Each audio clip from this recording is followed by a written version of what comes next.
The great hall of the Arbiters stretched upward into darkness.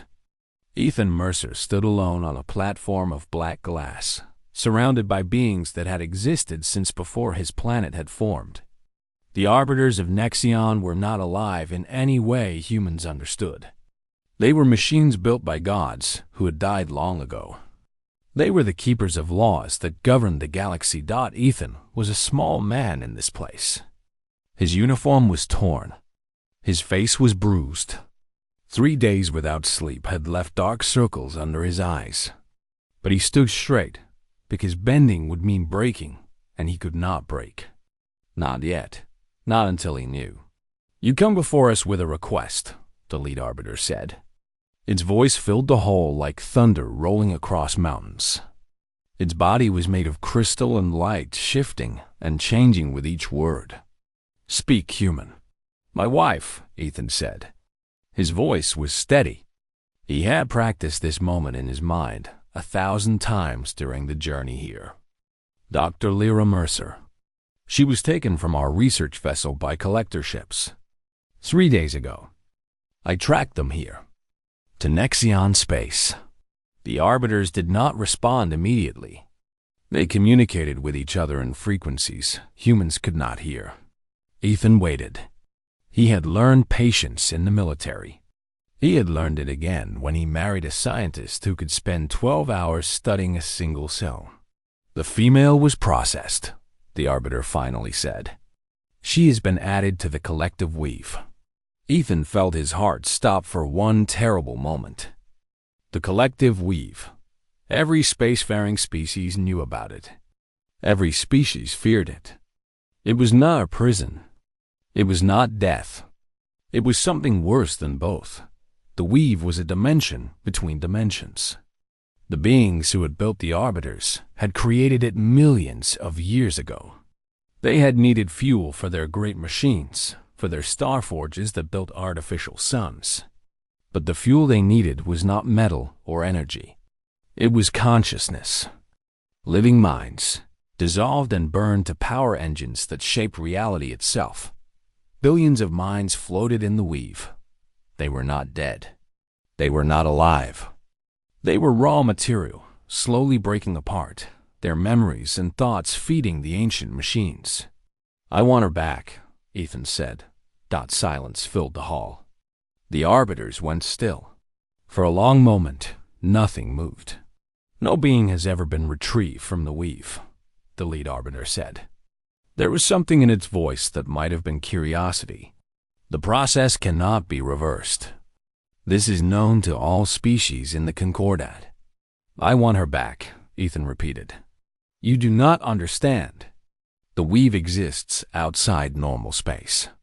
No ship can survive there. No mind can remain whole. The female is already dissolving. In time, she will be nothing but fuel." Ethan stepped forward. The platform did not shake, but it felt like it should have. "Is there a way?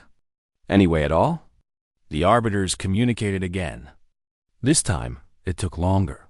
When the lead Arbiter spoke, its voice was different, slower, more careful. "There is a way. It has never been used.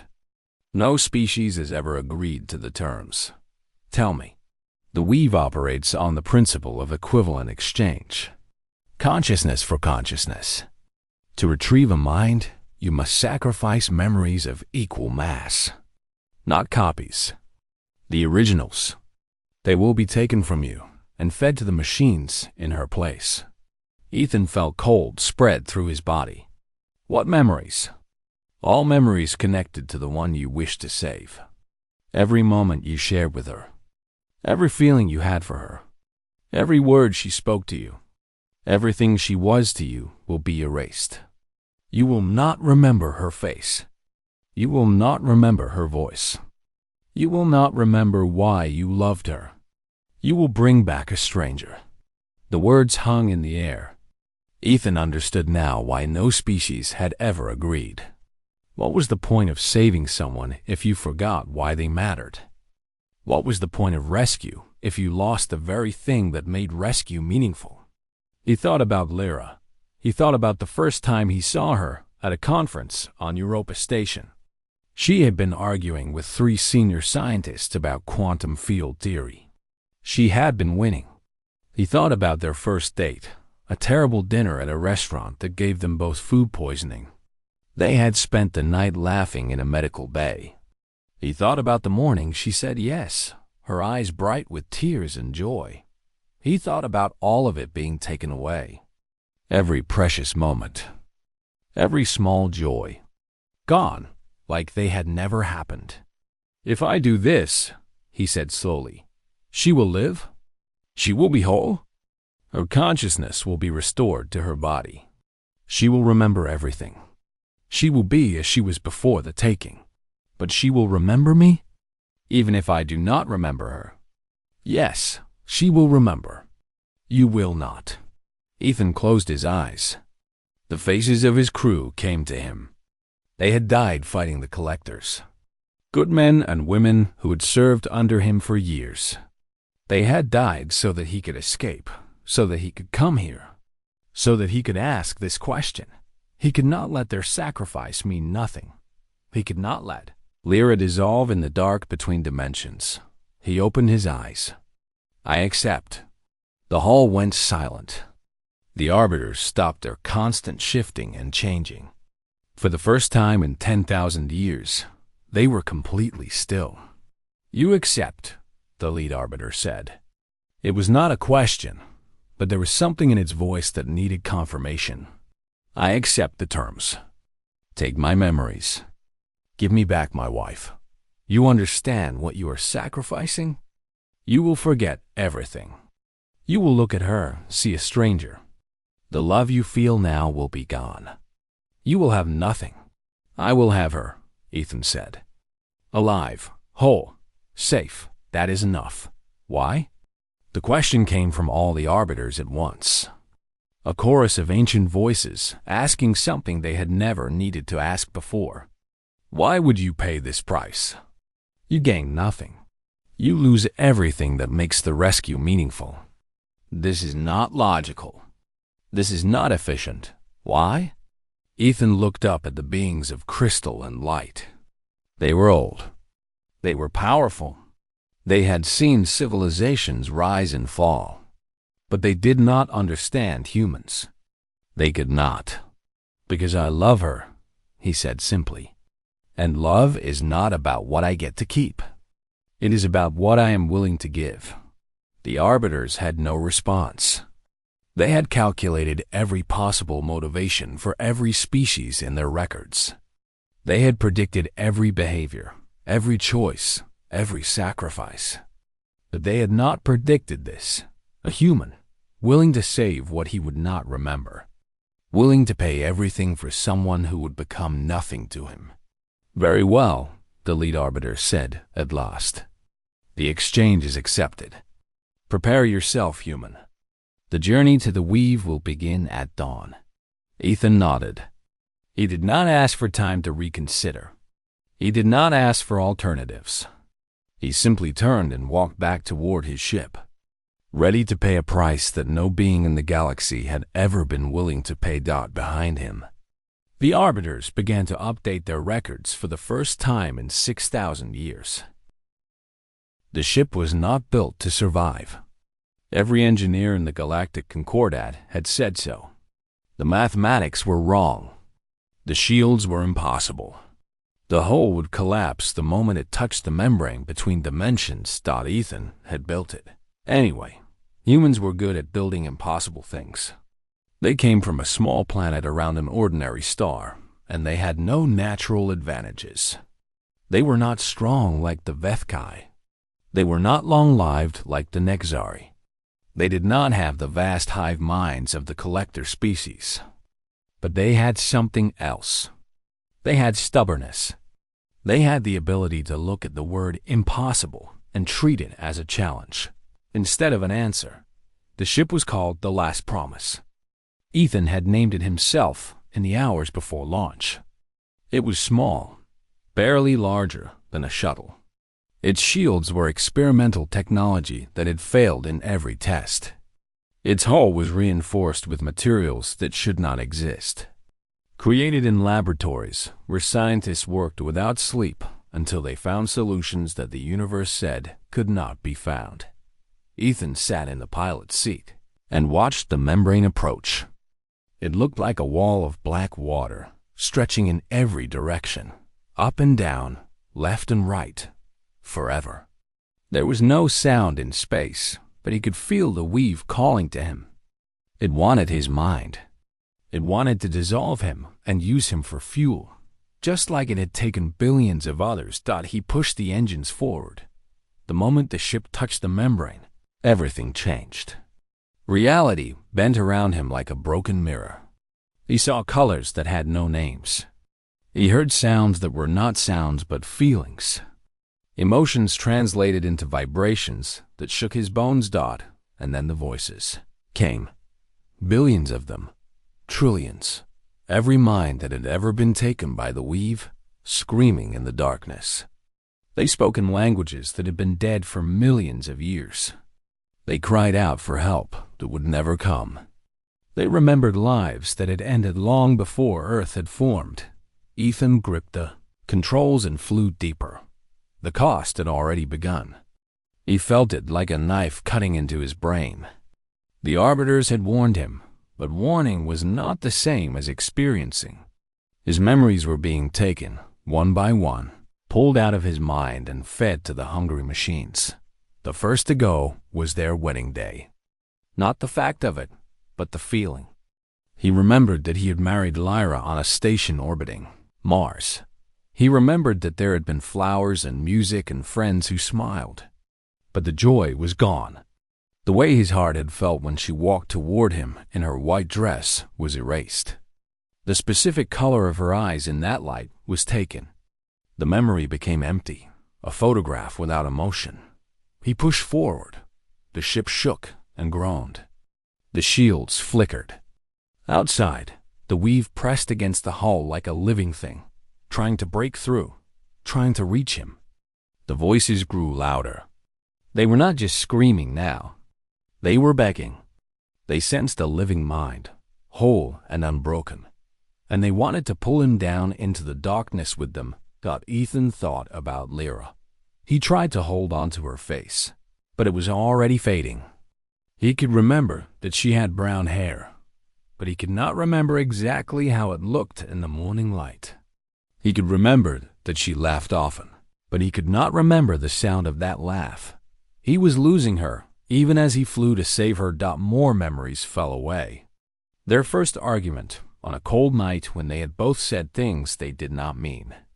The way she apologized the next morning, with coffee and a smile that made him forgive everything. The long conversations they had about their future, about children they might have, about stars they wanted to visit. All of it. Gone. Ethan felt tears on his face, but he did not stop. He could not stop. If he stopped now, her death would mean nothing. His crew's deaths would mean nothing. Everything would mean nothing. The ship's sensors detected something ahead. A single consciousness, separate from the others, not yet fully dissolved. It burned like a small flame in an ocean of darkness.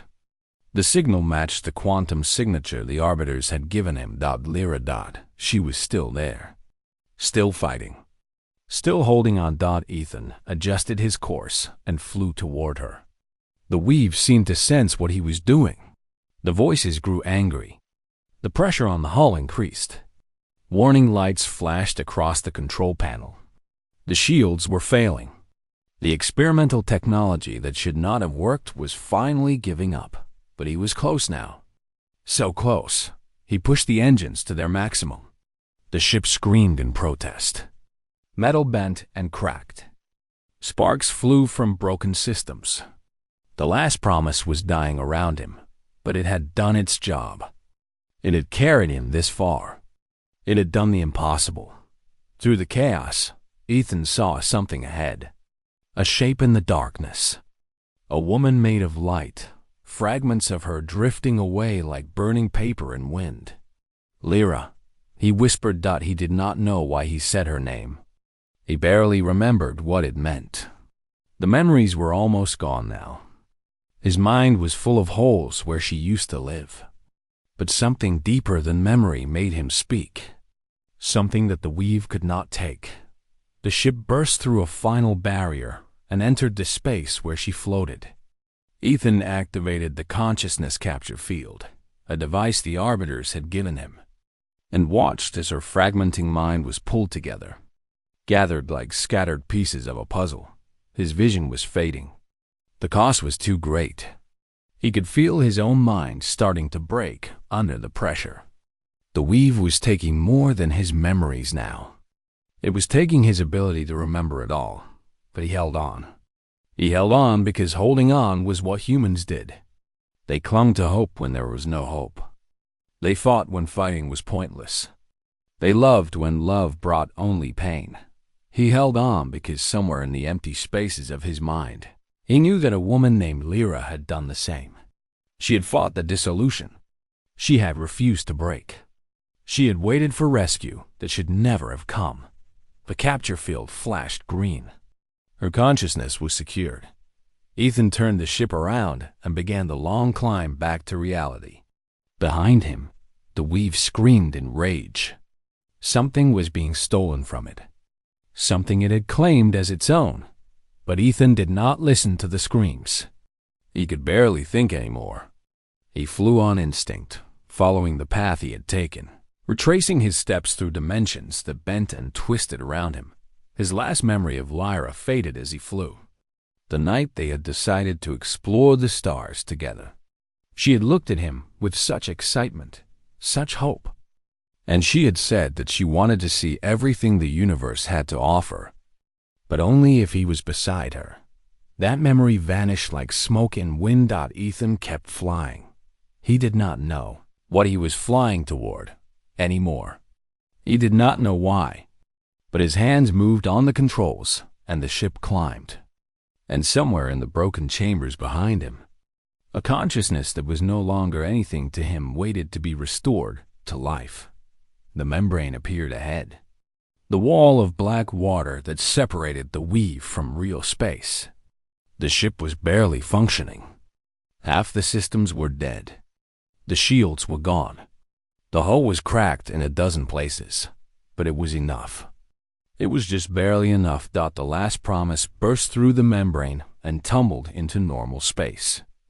Stars appeared around it, bright and real, burning with nuclear fire instead of stolen mines. In the medical bay, a body gasped. Ethan heard the sound but did not understand what it meant. He sat at the controls, his mind empty, his memories gone, staring at the stars with eyes that no longer recognized them. He had done it. He had rescued her. And he had no idea who she was. Lyra opened her eyes and saw metal. A ceiling, gray and cold, with pipes running across it and lights that flickered every few seconds. She was lying on something hard. Her body ached in ways she could not describe. It felt like she had been taken apart and put back together by hands that did not quite know how the pieces fit. For a long moment, she did not remember anything. Then it came back in pieces. The research vessel, the alarms, the collector ships appearing out of nowhere, their dark hulls blocking the stars, the boarding, the fight, the moment when something had grabbed her and pulled her into darkness. The weave. She remembered the weave. She remembered floating in an ocean of screaming minds, feeling herself dissolve piece by piece. She remembered holding on, fighting the dissolution with everything she had, refusing to let go of who she was. She remembered waiting for rescue that she knew would never come, but she was here now, alive, whole, somewhere that was not the darkness. Between dimensions. Lyra sat up slowly. Her muscles protested. Her head pounded. But she was alive, and that meant something had happened. Someone had come for her. Someone had done the impossible. She looked around the small medical bay. It was part of a ship, she could tell that much. A small ship, badly damaged. Through the doorway, she could see sparks flying from broken systems. The lights flickered again. and she heard the deep groan of a hull that had been pushed beyond its limits. Then she heard footsteps. A man appeared in the doorway. He was tall, with dark hair and tired eyes. His uniform was torn and burned. His face was pale, like someone who had seen things that no one should see. He looked at her with an expression she did not understand. There was no recognition in his eyes, no joy at seeing her alive, just confusion and something that might have been curiosity. "You are awake," he said. His voice was familiar. She knew that voice. She had fallen asleep to that voice 1,000 times, on ships traveling between stars, in quarters they shared across half the galaxy. It was Ethan's voice. "Ethan," she said. Relief flooded through her. "Ethan, you came. I knew you would come. I told myself you would find a way. I held on because I knew you would not let me go." The man did not respond. He just looked at her, his expression unchanged. "Ethan?"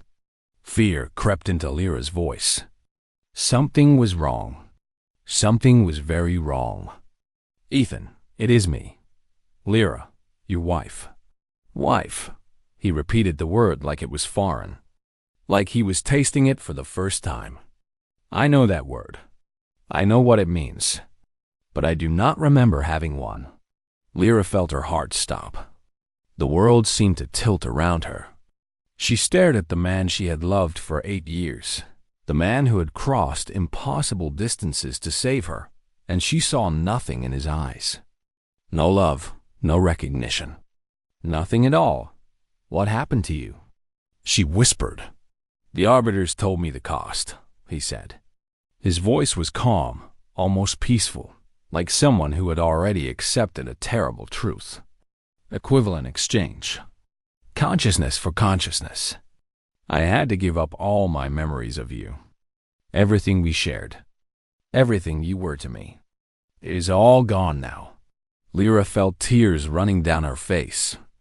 No, that cannot be true. You must remember something. Our wedding. Our first date. The night we decided to explore the stars together. Something. I remember that those things happened, Ethan said slowly. The facts are still there. I know that I married someone. I know that we traveled together. But the feelings are gone. The meaning is gone. When I look at you, I see a stranger. A stranger I apparently loved very much, enough to pay a price that no one else in the galaxy has ever paid. Why? Lyra's voice broke. Why would you do that? What is the point of saving me if you do not even know who I am? Ethan was quiet for a long moment. He seemed to be thinking, searching through a mind that had been emptied of everything important. When he spoke, his words were slow and careful. I do not remember why, but I think the man I was before would have wanted this. He would have wanted you to live, even if he could not share that life with you. He loved you enough to let you go, to let himself go, so that you could exist, even if he could not exist with you. Lyra buried her face in her hands. She sobbed, her whole body shaking. This was worse than the weave. This was worse than dissolution. In the weave, she had been losing herself, but she had known that Ethan was out there somewhere, remembering her, loving her. Now she was alive and whole, but the man who loved her was gone. He had been erased to pay for her rescue. She felt a hand on her shoulder. Gentle, careful, like the touch of someone who did not quite know how to comfort another person. I am sorry, Ethan said. I do not know how to make this better. I do not remember how to be what you need me to be. Lyra looked up at him. Through her tears, she saw his face, the face she had kissed 1,000 times, the face she had watched sleeping on countless mornings. He was still there. The body was still there. But the soul behind his eyes was different now. Empty. New. The arbiters, she said. They did this. They took your memories. It was the only way. They said no one has ever agreed to the terms before. No species in 10,000 years. They did not understand why I would do it. Why did you? Ethan thought about this. He genuinely seemed to be searching for an answer, looking through the empty spaces in his mind for something that might explain his own actions. I think, he said finally, that I believed love is not just a feeling. It is a choice, a promise, something that exists even when the feeling is gone. I think I chose to love you by saving you, even though I knew I would not feel that love afterward. The choice was the love. The sacrifice was the love, not the memory. Lyra stared at him. These were ideas she recognized. She and Ethan had talked about this once, long ago, during a debate about what love really meant. She had argued that love was emotion, pure and simple. He had argued that it was something more, something deeper, a commitment that transcended feeling. He had won that argument, and now he had proved it in the most terrible way possible. I do not expect anything from you, Ethan said. I know this must be painful. I know that looking at me must be like looking at a ghost. I will help you return to human space. I will make sure you are safe. After that, you are free. You do not owe me anything. Owe you? Lyra laughed, a broken sound that was half sob. Ethan, you gave up everything for me. Your memories, your feelings, your entire past with me. How can you say I do not owe you anything? Because the man who loved you would not want you to feel obligated. He would want you to be happy, even if that happiness does not include him. Lyra reached out and took his hand. It was warm and familiar, but the way he held her hand was different.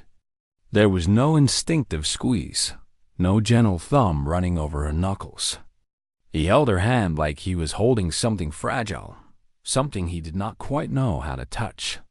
I am going to tell you everything, she said. Every memory, every moment. I'm going to give you back what you lost. It will not be the same. Hearing about memories is not the same as having them. I know, but maybe we can make new ones. Maybe I can fall in love with this new version of you, and you can fall in love with me all over again.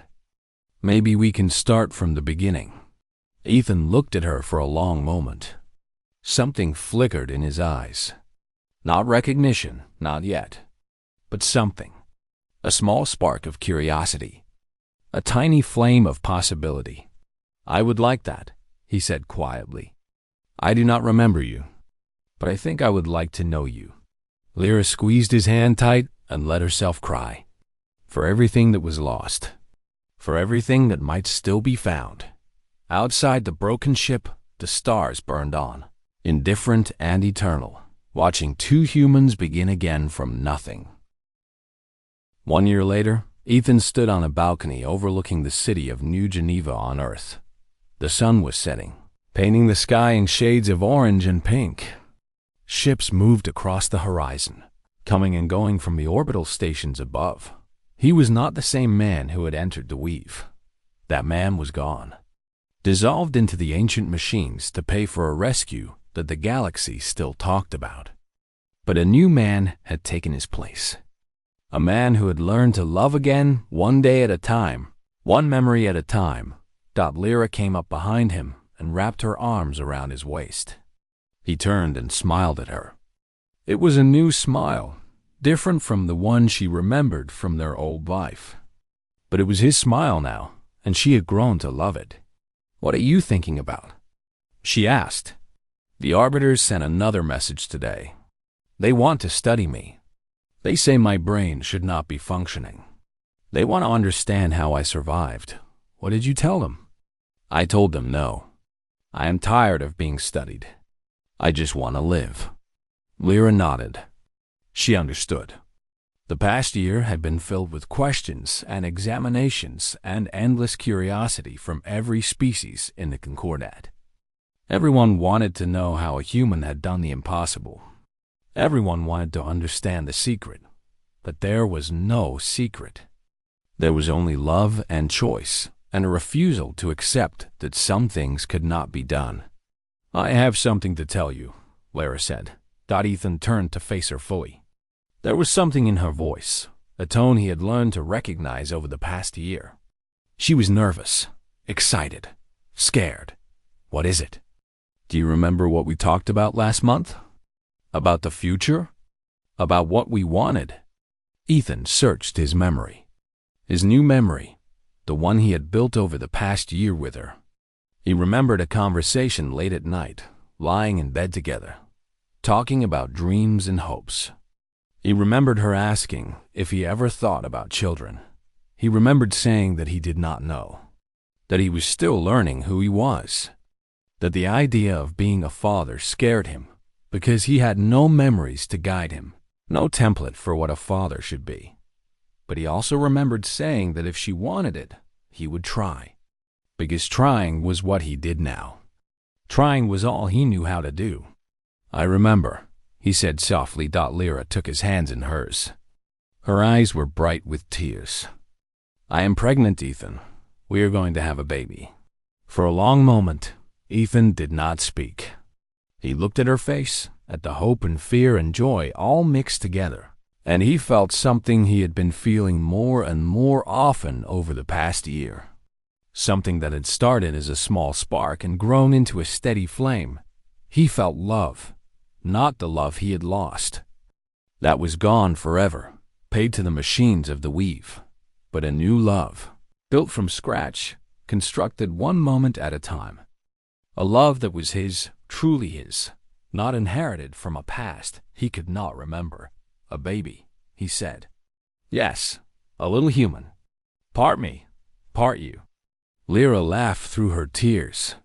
"Though I suppose it will be part the new you, the you that you have become." Ethan pulled her close and held her tight.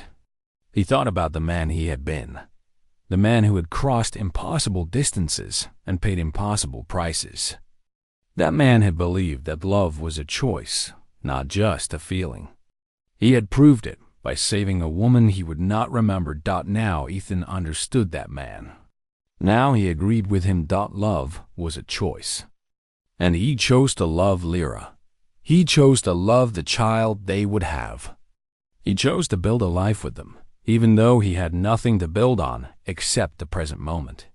"I do not remember our old life," he said quietly, his lips close to her ear. "I do not remember falling in love with you the first time, but I remember falling in love with you again. I remember every moment of this past year. I remember the first time you made me laugh.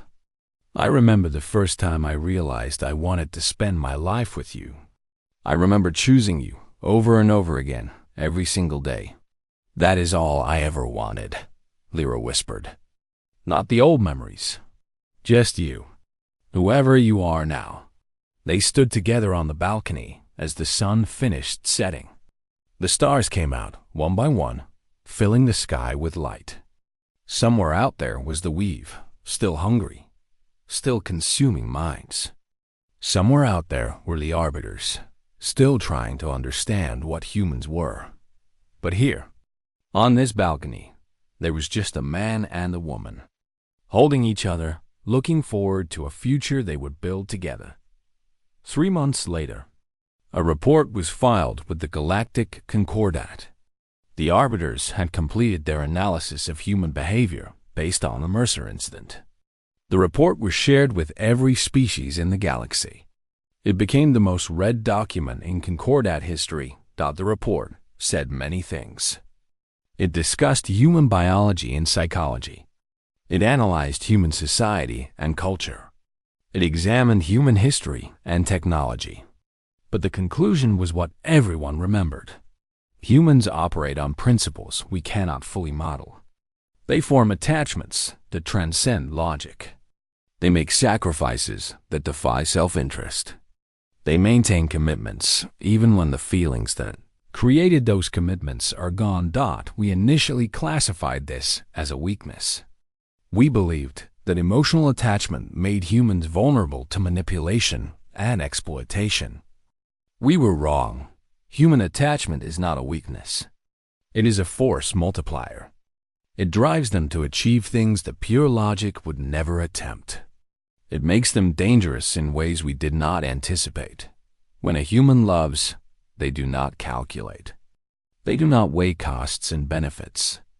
They simply act, and reality bends around their actions. Our recommendation to all species in the Concordat is simple. Do not threaten what humans love. Do not take what they cherish. Do not harm those they have bonded with, because if you do, they will come for you. They will cross distances that cannot be crossed. They will pay prices that cannot be paid.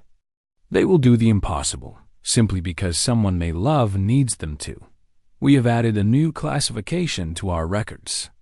Humans are no longer classified as a minor species. They are no longer classified as a young civilization. They are classified as a potential galactic power, not because of their technology, not because of their military, not because of their numbers, because of their hearts. End report. Ethan never read the report. He was too busy learning to be a father, preparing for a child he would love with everything he had. But Lyra read it, late one night while Ethan slept beside her. She smiled as she finished it. The galaxy had finally understood what she had always known. Humans were not special because they were strong or smart or advanced. They were special because they loved fiercely, completely, and without reservation. Ethan had proved that. He had crossed the impossible gulf between dimensions. He had paid a price that erased his very reason for paying it. And then he had started over, building a new love from nothing. Choosing her again, even though he did not remember choosing her before. That was what made humans extraordinary. That was what the weave could not dissolve. That was what the arbiters could not calculate. Love. Freely given, freely chosen, surviving even death. Lyra put down the report and curled up next to her husband. Outside the window, the stars burned on, watching over a species that had just announced itself to the galaxy in the most human way possible. By loving someone enough to lose everything, and then loving them again. The rescue ship found them 3 days later. It was a Concordat vessel, a massive cruiser with the flags of a dozen species painted on its hull. The last Promise had sent out a distress signal before its communications array died, and the Concordat had responded. Ethan and Lyra were brought aboard and taken to the medical bay. Doctors of 4 different species examined them. They ran tests and scans and asked questions that neither of them could fully answer. The physicians were confused. Their readings made no sense. Lyra was perfectly healthy. Her consciousness had been fully restored. There were no signs of the dissolution that the weave caused in all its victims. It was as if she had never been taken at all. Ethan was different. His brain scans showed massive holes, areas where neural connections had been severed cleanly, like someone had used a knife to cut away specific pieces of his mind. The doctors had never seen anything like it. They said it should have killed him.